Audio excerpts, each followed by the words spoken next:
Let's bring in Dr. David Zoummenou, Senior Researcher for West Africa in the Africa Conflict Prevention Program at the Institute of Security Studies.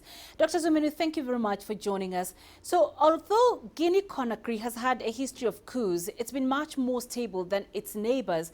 How are these developments likely to affect the country moving forward and the region? Guinea has been experiencing trouble since the passing of its first president, Ahmed Sékou Touré, in 1984. Remember, the political transition has not been peaceful. Ahmed Sékou Touré was replaced by a military general, Alpha Conde, and he himself died in power, having failed to really create an environment for democracy. And following which Alpha Conde came to restore the democratic principle with a very big background of political activists having fought for against colonial domination, and also for fighting the dictatorship for over 4 decades. Unfortunately, his 10 years of power have not really ushered in a stable political environment which maintained Guinea in a very turbulent area. Remember last year, he forced his way to amend the constitution to hang on to power for the 3rd term. And that's where the premises of the development we are witnessing in already a very fragile region, with what is developing in Mali, what's happening in Chad, what's happened in Benin for the past few months.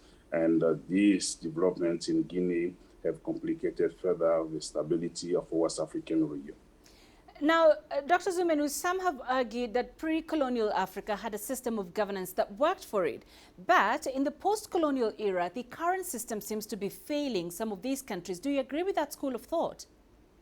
Not at all. The problem is not about the pre or post-colonial setting. The problem is with the political humans that are governing the African countries. I think if we agree to have a constitution, let us develop and have the honesty to respect the norms that we set in those constitutions.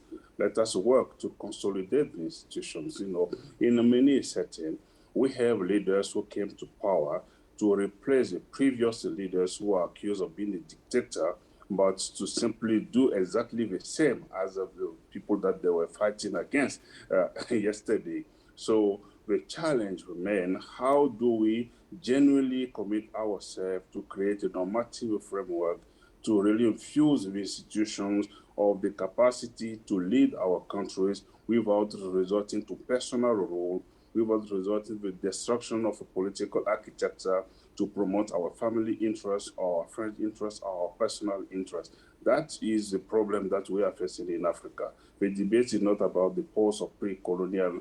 African citizens want freedom, and they want political actors who respect their freedom, who want to create opportunities for them to meet their socio-economic needs. And that's what many leaders are failing to do.